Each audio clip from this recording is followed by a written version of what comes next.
So our guest this afternoon is John Knowles OAM, one of Australia's leading aged care developers and founder of the Knowles Group, a privately owned group of companies with particular interests in aged care, retirement living and property development. Born to a working class family in the Victorian countryside, John built his first house aged 17, eventually entering the large-scale retirement village and aged care sectors and building a business that today employs over 3,000 people. John, pleasure having you with us this morning. I want to start with your background. You were born in, as I mentioned, the Victorian countryside in the township of Rushworth in 1937. Talk to me about your upbringing in the country and perhaps Australia at that time. My father, well, being in the war years, he was a primary producer, so he did military service, as in this country was ready for war if needed. However, being one of four boys, I was the second boy born, there was no future on a small dairy farm. So at the age of 10, I think I might have been, we moved to Melbourne, where my father took a position where he could look after his family. He was very lucky because he did have a smart car, was able to swap the smart car for a house at the time. It was a good move for all of us as I moved through last year of primary school onto Swinburne Tech. In fact, I think I was there at Swinburne Tech with each of our brothers. I knew at the age of 10 what I'd be in life. I was to be a carpenter. We started that way, doing many, many odd jobs for people, probably overpriced jobs, but however, at that time I was extremely mean. But in being mean, it meant I was able to save, and save I did. So much so that after my father gave me their first block of land, happened to be Rosebud, I had enough money saved to complete that house. But unfortunately, halfway through, National Service took over. I think I was the last intake of National Service. And to remember Jailhouse Rock, Elvis Presley had just been released. That's a memory of, it's about the only memory I have of that, being in the army at that time. 3 months there, and I was able to finish my house as the 56 Olympic Games came on. With my brother, my brother came later as an apprentice, but it gave us enough time, enough money to rebuild and make a little profit. We made a profit. We became a speculative builder from that day on. From there we did many houses down Rosebud. Surprised to say most of them are still standing because quality wasn't that flash. However, from that point, we did move into North Balwyn, where we were able to, many spec houses again in North Balwyn. There again is a profit. That became a speculative way of life. Had enough money to punt the next project. From there, I was able to buy, land was extremely cheap. Bought 26 acres in Mentone, which we developed, worked hard. Nothing came easy, but hard work gave us that opportunity.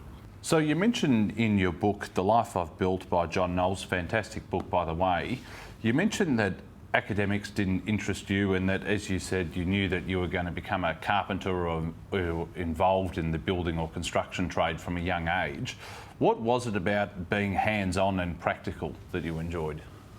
I had a tremendous will to succeed, not necessarily the money. Today I still have not lost that will to succeed. I'll keep doing what I do till the day I pass on. I just love being involved in development. By age 17, your career as a property developer commences with the purchase of a block of land in 4th Avenue, Rosebud. Take me through your early experiences and going through the process of actually building your first property. How difficult was that? Being an apprentice, that allowed weekends only to be able to forge a career. I love sport, really love sport, but I think my career came first at the time. I was able to, with the help of my brother, and as you might realise, I have 3 brothers in this business, together with another partner, Ian Ball. But back in those days, I would go down there, I remember now, I'd go down there on the back of a Lambretta, Graham would be on the back, and there we'd stay the weekend, building these houses, of course, until the time I completed my apprenticeship. And as of then, Graham became my apprentice. That's where we started developing further properties on the peninsula. And how did you go from building houses into building apartments? I think at the time we were always profit motivated, of course. Success breeds profit, and profit breeds more success. We would always look for another opportunity, and we did, building a number of houses in North Balwyn. They're all spec houses, except for one I did for another client, but generally, very rarely would we have built for another client in our lives. North Balwyn was quite a success. That then took us to Heidelberg, Ivanhoe area, where we built a number of walk-up 3-storey apartment blocks. There, of course, that was when I became married to Coral, my wife, in 1966. I do remember on having this 26 acres of land at Mentone, I did ask Coral to join me. She said, "Oh, I'm not coming down there unless you build me a 2-storey house." I said, "Coral, please, that would be overcapitalising the area." However, as you know, happy wife, happy life. I built that tiny 2-storey house down there, and that was the start of living. We lived in Mentone then for the next 5 years doing estate work. You mentioned your wife, Coral Knowles, there. In 1961, I think it was when you met her. She was then known as Coral Triplet. How did you meet her? I think I read that it was at a Essendon Football Club function. Talk to me about how you met. At the time, I was pretty friendly with Ali Keepers, and I'm sure he would have been in love with Coral himself. The moment I saw my wife, Coral, I thought, oh, it's a bit good for me, a little bit too good. However, as we met a couple of occasions, and she had split from Alex at that time, I had enough courage to ask her out, not really expecting she'd make that decision, but she said, "Yeah, I'll come along." And I do remember on the way to that dinner at restaurant at Louis that evening, I said, "Johnny, you have certainly overachieved here." That was the start of our relationship, and here we are today. Still loving each other, probably even more so. Going back to your business career, fast forward to 1976, I think it was, when yourself, Ian Ball, and your 2 brothers, Russell and Graham, founded Australian Retirement Communities, also known as ARC. Why did you go into the retirement village or retirement community sector after developing houses and then apartments? Where did you see the opportunity? A little bit fortunate, you might say, there. I was approached from being an estate builder in Mentone. I happened to meet up with Bob Payne from the Frankston Baptist Church, who decided they would venture into the retirement village process. The industry was certainly in its infancy at that stage. Whether the meeting was because I think I did own the block of land next door, or whether it was what we're building around Mentone, we were approached, and subsequently built their first village, I think 70 units, of which I think I might have financed a fair bit of that village. What was the financial model? There's a great passage in the book where you mentioned you came up with a sort of a unique financial model, I think, with your accountant at the time for this retirement community project that you were doing. What was the financial model? How does it work? That was being our first private, ourselves, our own first project into retirement village, which was Ballarat. I think about 92 units in Ballarat back in 1976. It was not easy to get finance, although we'd had enough accumulated to get a fair start. But as far as the financial side of that was designed by Lee Jamison, an accountant we were using at the time. A situation where people would be able to buy the unit at a low figure, and at a period of anywhere up to 8 years later, when they deceased, they would be paid out at a later stage. Mind you, they were getting in at the bottom end of the project at a reasonable figure. So that enabled us to get them to possibly hold 2 contracts on the one project. The situation became out of date when other developments became involved in the mid-80s, thereabouts. Quite a lot of people by that time had started in the industry. I think they could see how our success was heading in that area, and different situations of management fees took place. We then switched over from that particular financial area back in the early 90s. Mind you, building retirement villages in 90, 91, 92 in Melbourne was a pretty brave idea. But luckily, prior to the 90s, just 89, we were able to get our finance for 2 projects, one in Preston and one in Don Vale. Not unlike COVID we've just been through, there were no sales. If you had a sale, you were very lucky. We soon overcame that. As we were coming out of COVID today, those villages started to flourish. So we're able to go on and build, I think, another 15 projects after that, finishing up with about 3,500 units, 3,500 units in 2007 when we sold out to Stockland. At that stage, Stockland did not want our aged care arm, so we were extremely lucky there. We were able to build on that arm. At that stage, I think we only had 4 facilities. We built on that arm, and as of today, we've built that up to 50 facilities with 5,000 employees. As you said, you sold ARC to Stockland in 2007 for, I think, around 329, 330 million. What did you do after that sale? Did it change your life in any way?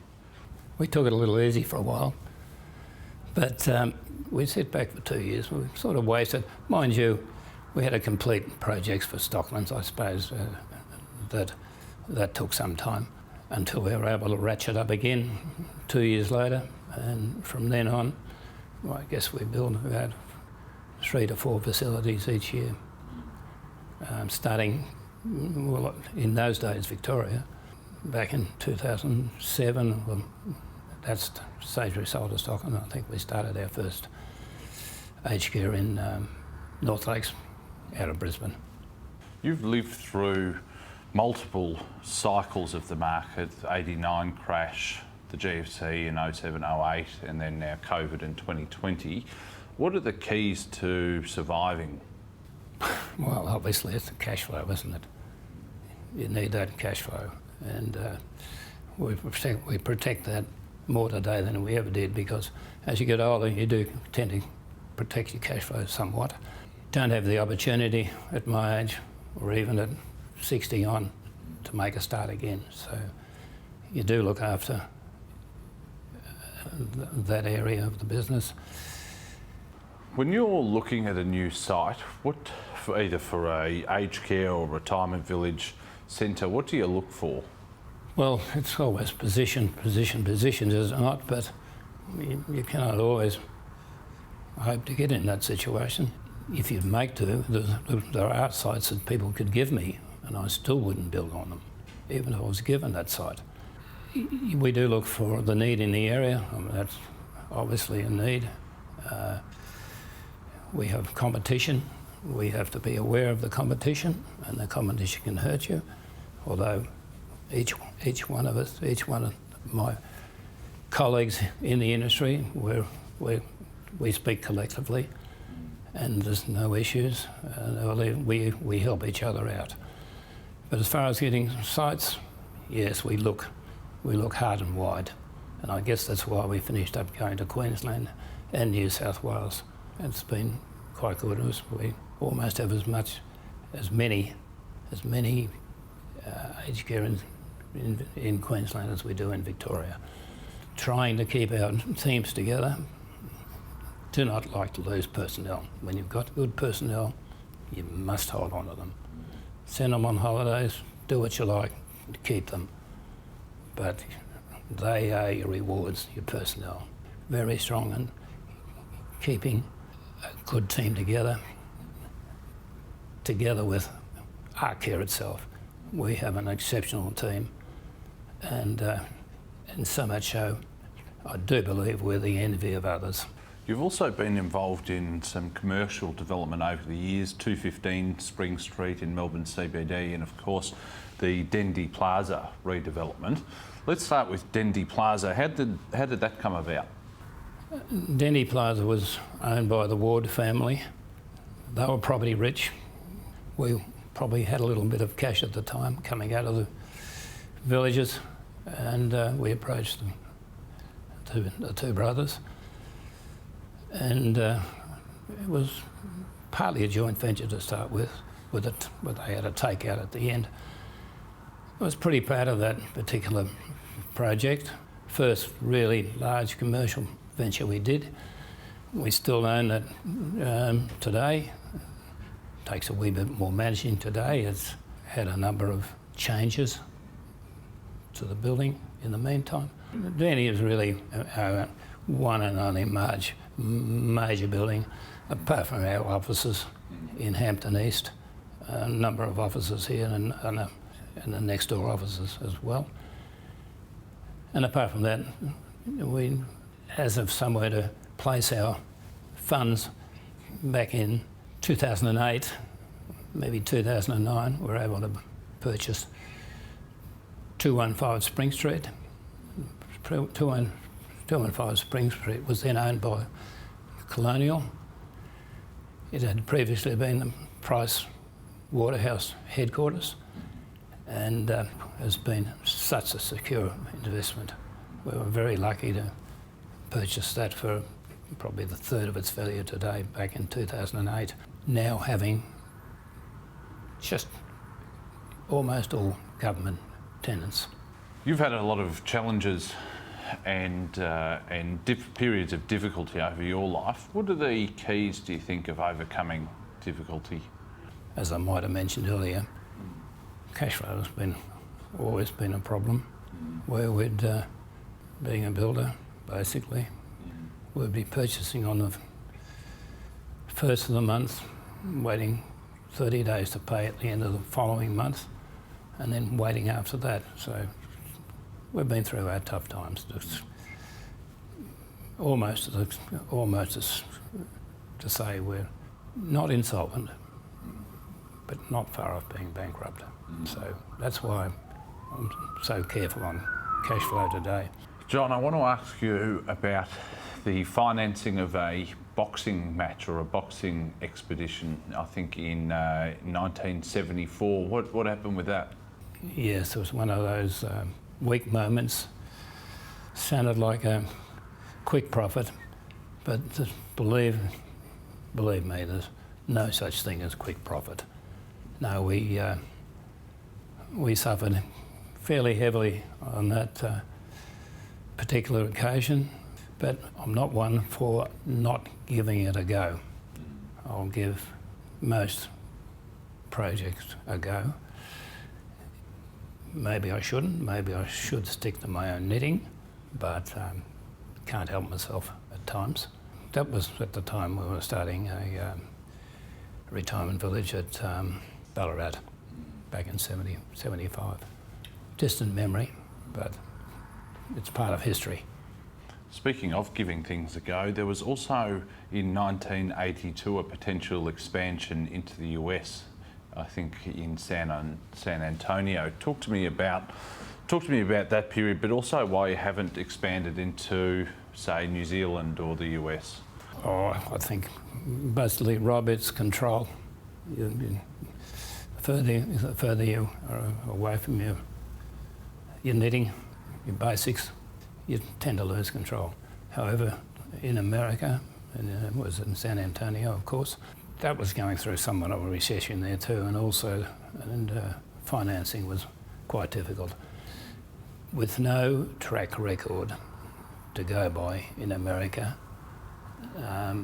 we were unable to source the funds required. However, we were somewhat lucky when the Australian dollar devalued and sold the property, brought our money back to Australia. We made quite a handsome profit. Nowhere near as much as we would have made had we kept going.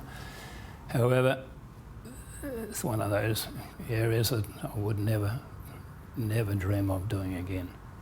You've also said that business opportunities are like buses. There's always another one coming. What do you mean by that, and how has that guided you over the years? Yes, there's always an opportunity, and I guess I love a challenge. And as of the last couple of years, the challenge, this is a little investment that's taken place over in Minginoo, Western Australia. I'm now involved in tracking satellites. It's been at this stage fairly costly exercise, getting dishes in place, and this is personal investment of my own.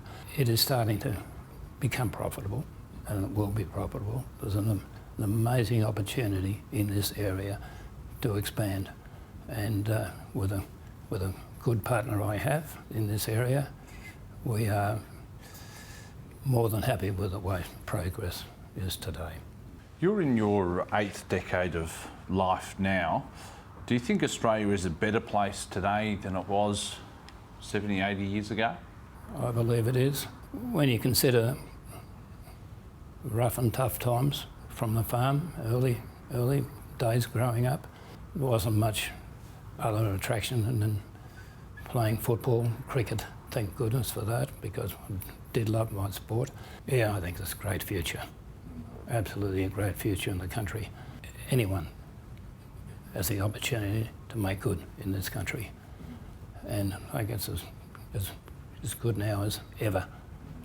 Even the kids today seem to even be better, far better educated, much smarter than once I'm growing up. So there is just so much opportunity. In terms of aged care centres, how have they changed? It looks like the Arcare ones, I mean, obviously they're 5-star, pools, gyms, saunas, classes, yoga studios, all that sort of thing.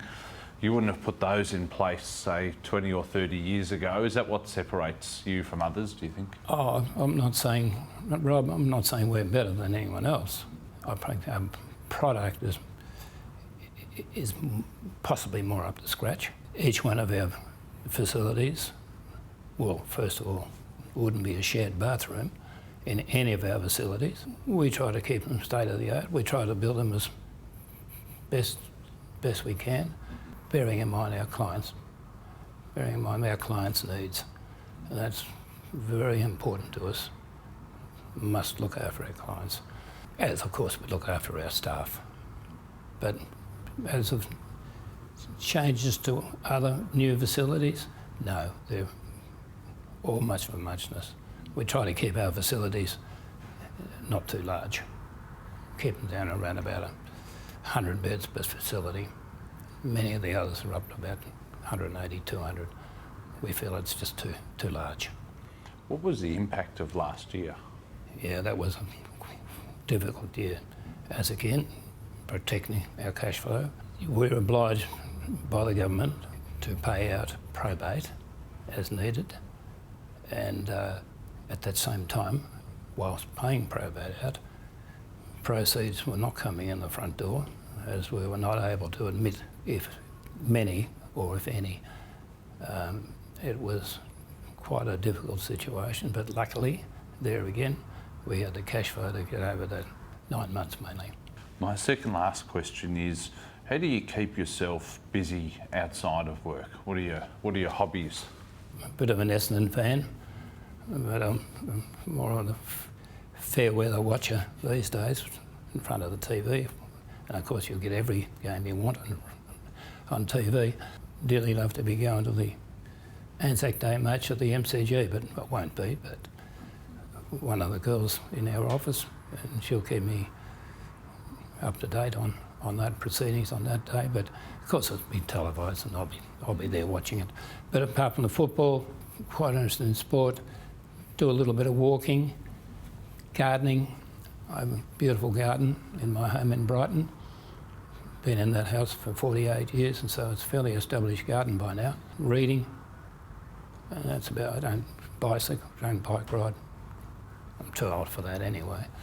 I keep myself busy. And my final question is, where do you want to see the Knowles Group going in 5 or 10 years? As long as I'm still around, we will still see ourselves as being a major contributor to the aged care sector. It's hard to see. Luckily, we are private, and that's where we're quite envious of others. And sooner or later, we have the succession that will take us into the future. But how much into that future, I really am not sure. John Knowles OAM, it's been a pleasure having you on this afternoon. Thanks for your time. Thank you, Rob.